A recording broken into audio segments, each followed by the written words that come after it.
What is up, gamers? How's it going? So I have a few things to say about Killing Floor 3 that I would like to give my opinion on, and at the end of this video I'm going to declare something. But first of all, the whole FOMO, which is fear of missing out events. For example, this right here, perfect example. Later on you won't be able to get this, to my knowledge. I looked into it, didn't find anything else out about being able to retrieve such things. So, it's like it's a little disheartening knowing that like they're going to be like, hey, there's eventually going to be a whole list of things that you're not going to be able to get, that new players like a year, 2 years down the line are going to just look at. It's going to be vacant, empty spaces that they can no longer retrieve because, hey, you missed out. So, this is a little bit of a, like, you know, so the second thing I do want to talk about is the maps. I was a bit disappointed in the maps, to be rather frank with you, because they're kind of gray, they're kind of dull. It's supposed to be futuristic, and like you have maps in like Killing Floor 1 and Killing Floor 2 that are like you're in the underworld, and there's like these like big old statues and stuff. It's full of color, it's full of all of this stuff, and you'd think that like maybe those cultists that build those places might have up to their ante in magic and stuff, you know what I mean? And to see this, it's a little like, I don't know. I mean, like, the trees are also kind of left untouched, which you would think that the trees would be kind of broken down or whatnot, because it's like living life, and these are Zeds meant to just kill and whatnot. So it's a little disheartening. It's a lot of gray. I mean, even look at the shuriken. It's just gray with like a little hint of blue, and here again, here's another gun, just different shades, different hues of gray. Even the trader post is gray. It's just gray and white. I feel like they went kind of a little too literal here in terms of we're trying to look postmodern, like let's have some black lines in the ceiling and have the ceiling kind of come down a little bit, which it just, I don't know, like in an architect's perspective, you'd think that like maybe there'd be something like a different texture in the wall, like for example, like maybe a beehive type of pattern, you know what I mean, in the wall or something like that. You have slight shades of blue, but again, lots of gray. I feel like I'm eating like gray food because it's healthy for you. It's I don't know. It's Killing Floor, future Killing Floor, and I feel like, I don't know, like they didn't really incorporate stuff from the other games into it. And again, it says here pre-alpha footage. Content is subject to change, but it's like even in the beta, it's all gray. Not really too much color difference here. I believe that's the medic class that's using that weapon there, given the green gloves. But, again, it's like lots of gray. Gray this, gray that. It's like someone who was trying to get some inspiration, went up to like a mountain edge, and it was just a bunch of rocks, and they were like, what color gray can I incorporate into this? Lots of grays, lots of blacks. I mean, yeah, there's a little smidgen of red there, just to kind of reassure you that it's not just like a untextured thing. But again, lots of grays. I'm feeling pretty depressed looking at all the gray. So, here's a map. Lots of gray, more gray everywhere. And in the gun as well, look at that. It's black and gray with a smidgen of red. The Zeds, as you can see, they're kind of in the gray palette as well. So they somewhat blend in. Like, you're like, whoa, there's a silhouette over there in the background behind the one that's crouching down, kind of looking like it's one man, one jarring the pole there, which, again, if you're looking at the hex pattern in the floor, you see that, but it's in the floor. They still have concrete sidewalks, and for some reason a barrel over there on the side, and it's just like concrete everywhere. And I don't know, like, it's Killing Floor. I know I'm sounding like a real bummer here, but just look at Killing Floor 1 maps, look at Killing Floor 2 maps, and it just feels a little hasty. Here you can see the more gray, and this actually brings up my next topic, which is the specialists. Having to choose a specific character to play a specific class was such a bummer. I've been playing Killing Floor 1 since its launch, so, you know, it's like being able to mix and match your character to play whatever perk you wanted to kind of do this like Overwatch, Valorant type deal, the whole shebang. It just kind of feels like the people who were making this game, developing this game, didn't necessarily play Killing Floor, and they're just like, oh, we can make some pretty good penny off of this, you know. And it's just the amount of years in development. You would think that like the team behind it would actually know about the Killing Floor games. So it's like, come on, why do this? Why? You know, I mean, look, you got someone from Call of Duty Advanced Warfare or Modern Warfare, whatever, another one from Modern Warfare, just like but female version, and again, the color palettes are kind of dull, and this is even character skins, which means they're going to be selling you skins to look not gray, but even then it's still dark colors. It's like, what am I playing? Am I playing Killing Floor? Am I playing Call of Duty? Am I playing Killing Floor or am I playing Valorant? It just, like, it was really disheartening when a really close cryptid of mine was telling me, because we grew up with Killing Floor, and they were like, this is not Killing Floor. And it, unfortunately, like, they have Mr. Foster there to kind of signify Killing Floor, but if he wasn't there, this would be a completely different game as a whole. I feel like it would be plagiarism at this point to call it Killing Floor. Like, this, right? You have all these different characters, but look, there's a single character holding a flamethrower, and then holding, like, there's a sharpshooter right there, and then you have the melee class right there. Like, Killing Floor 1 is so goated. Like, you're able to go back to Killing Floor 1 and play it over and over and over and over again. Like, it was just that freaking good. It's still good to this day. Like, there's still players playing it. Yeah, it's not as, like, explosively popular as it was, you know, back in the day, but there's still people playing Killing Floor 1 modded and everything, like in private servers, all this stuff with custom classes, custom perks, all this stuff. And even then, like, even the base game, you can still play it and have fun, because that's just how well it was made, how well it was designed. It felt like its own game, and it set the bar and it set the standard to everything else. That's why I'm showing this image here. Now I do want to talk about the Zeds, right? Because I am kind of being a bummer here, so I do want to talk about things I like. This is one of the ways that the variants of the Siren, right? And this is futuristic. They hit the mark here. I mean, look at the forehead, look at the quote-unquote hair, look at the mouth. Like, it really fits. Whoever designed the Siren, mwah, mwah, mwah. That's me kissing your feet right now. Mwah. It looks so good. This Zed genuinely is marvelous. I mean, even the clot in the background, it just looks really good. Genuinely looks like a Gen 1, like, it's just like level 1 type of Zed, you know, but the Siren just looks so intimidating. It genuinely looks like something that if I saw it in the corner of my room at night, maybe I might piddle a little, you know? I actually may piddle, because that is pretty terrifying. You hit the mark. And we have, oh gosh, the Flesh Pound.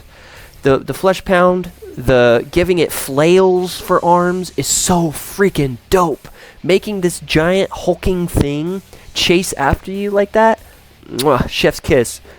Destroying walls and stuff, chef's kiss. Just mwah, all around. It's so marvelous. Spectacular, genuinely. Like, and it looks similar to Killing Floor 2's Flesh Pound, similar, but it's different. Genuinely, it's so different. And, you know, seeing the flails, it just like, you can't help but your eyes just follow along to the flails. And now you have two things to worry about: the big hulking beast, and in the big hulking beast's flails that is flailing around. Like, you're looking at the flails and you want to keep your eye on that, and then it retracts too, which is, oh dude, the design, genuinely stupendously superb. Chef's kiss, kudos. And then here's a close-up of its face. Now look at that. It has somewhat of like a snake's tongue, but not really. It feels borderline synthetic. And I mean, you also look at the quote-unquote veins in it, right? It feels like it's been quote-unquote like computerized. Like it's like a living computer. It's so cool. And then all the teeth, like, just surrounding its lips. Like, it's not even in its mouth. It's surrounding its lips. But I think you can even see a little bit of molars for gnashing inside the mouth. And so, it's just, look at that. Genuinely, like, they did such a good job in that. And I feel like this is where they put all of their money into. Genuinely, like, I feel like they put it into the Zeds, or kind of weren't necessarily budgeted for anything else aside from this, like, as heavy, you know? Like, they weren't like, here's like $20,000 for everything else. Like, and oh, again, my point, look at the bloater. This is the bloater, right? How freaking menacing, right? I mean, yeah, the head looks a little suspect, right? From the back to the front. But, however, look, you see its jaw, it coming out, protruding, and it was so heavy that skin ripped open right there down through its chest, and it's like, oh my gosh, it is so freaky. And I feel like they did this because bloaters do projectile vomit somewhat acid, and so I feel like they're designed for that. Like, again, it feels like they put all their budget into designing the Zeds, because it's like everything else is kind of bland and whatnot, but the Zeds are where it's at. Like, that's literally, because the game is supposed to be released tomorrow, March 25th, 2025, but, you know, they're delaying it, rightfully so. And then look at this claw variant right here, and then the one in the back. There's three different variants, possibly 4, but look at this. One of them, their whole entire face is off, and the other one is just teeth. It's like the Cenobite Chatterbox, or Chatterer. I can't really recall the name of the Cenobite from Hellraiser, but it's like Chatterer or Chatterbox, something like that. But it's just so ominous, and the way that they're walking, the way that they're, you know, you could tell surgery's been done to them and everything. And it looks like you even see a little hint of gore right here when this person shot this clot that's standing right in the front, in the chest. And you actually see there's gore added to this. Again, like, oh my gosh, so freaking cool. Like, I'm actually playing a rated R game, you know, not like a PG-13 game, which I do have to give this kudos for over Killing Floor 2. The Scrake, meaty, girthy, just so much muscle. You can tell this thing is looking at you like you're just its next protein bulk snack. Like, genuinely, this thing's ready to, once it eats you up, and it's like, even then, it feels like it just wants to just jack you up. Like, it wants to jack itself up with gains. Like, it's so buff. And you can see the veins over there on its left shoulder. And, oh my gosh, wow. The detail they put into these things is awesome. I like the chest plate. The chest plate looks cool. It feels kind of like it's wearing like a bulletproof vest, to be honest. But then on its forearm, on its left, you can see that there's some like carbon fiber type of thing implemented into it. So, you know, really cool there. And then the husk. Oh gosh, that is so freaking cool. It is so cool. It's got a vest on, somewhat of like a jetpack going on, and I could tell they got some inspiration from Killing Floor 2's husk cannon, let alone Killing Floor 1. Like, they kept the somewhat design of the husk cannon right there, which I appreciate. I genuinely do appreciate. Like, games that always do a callback to the games prior to it is always a really delectable moment for you, grub.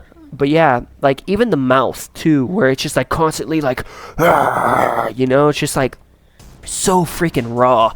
And then the flames behind it too, like it's just there to just intimidate you, freak you out, and throw you off your edge. Like, these Zeds are thinking on whole different levels aside from just going up, walking up to you and trying to kill you.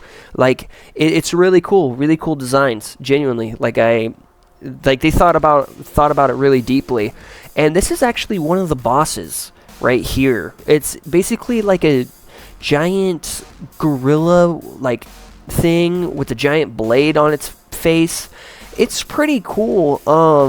It's like they just cut off the top half of wherever this thing's head was. I feel like it would have been a little bit more terrifying if it had like the top of its head be split in different sides, but the eyeballs are still there. But then again, I do understand like the difficulty of like having to incorporate something like that. So overall, it is very intimidating. Especially the fact that like usually mechanical arms have like extra strength than just muscle. But speaking of muscle, look at all that muscle on this thing, right? Like that's huge. It makes you wonder like what type of like bioengineering they did just to make this thing run after the mercenaries, which is, you know, really cool. This is another boss right here that's actually displaying a kill animation, which I'll actually talk about in just a moment. But, you know, look at those little hands coming out of it on its arm right there. Like, it has multiple hands, multiple fingers just grabbing at you. And it's uncanny because it has the shape of something that you can tell resembles somewhat of a human, but it's also not. And that it's really spooky because, like, you know, it has its obvious weak points, right? The glowing red things. However, it's just so scary because you don't want to be grabbed by it, because if you look right there, it's grabbing the mercenary's leg. It's grabbing their tush. Oh my! And it's also wrapping around their chest, which is like, holy crap. You definitely don't want to be around this thing if it's going to, you know, be a boss, because then that grabs you, you're done. So, you know, extra levels of phobia there. And then this is another kill animation right here by the bloat, which I do appreciate, because in the other two Killing Floor games, Killing Floor 1 and Killing Floor 2, the Zeds would just kind of hit you and your character would fall and die, and they just start walking away towards the next mercenary if there was another one. If not, they just keep walking over your corpse. But this right here is so cool for them to incorporate. I genuinely do, like, I'm really hyped about this, because it's another factor to try to avoid, be fearful of. Again, this is it's supposed to be a scary game, so adding more things to be afraid of is definitely like something that I do appreciate in terms of like what they were thinking about, different concepts that they incorporated into this game. Because like, if you don't have anything that's scary in this game, then why is it considered to be a scary game? You know, you feel me? You feel me right there? So, with all that being said and done, I do want to declare something. Now, this is going to sound rather grandiose. However, I do mean this to the bottom of my heart. And I've been saying this around quite a lot, even when this game was starting to be teased. No one is going to out-upload me in this game. Now, people could get more views than me, obviously, right? But no one's going to out-upload me with this game. I will have the most uploads. I will make sure I have the most uploads. And I'm going to maintain that streak to the best of my abilities for as long as possible. Probably for the next few years, depending on whether or not this delay because again, the game is supposed to be released March 25th, tomorrow, 2025. But they're delaying it because a lot of people were saying the game sucks, it's not worth it, etc., etc. So they're actually listening to the players. I really, really, really hope that they're not delaying it just for nothing, and I hope that like this game is going to have a lot of different changes. But yeah, no, I do mean it when I say that. My will is unprecedented and will go unchallenged. And if someone does challenge it, awesome. You're just pushing me to upload even more. So with that being said and done, thank you all so much for watching, and I look forward to being the mercenary that I guess is going to upload the most. So, alrighty. I hope to see you all on the killing floor. Bye bye.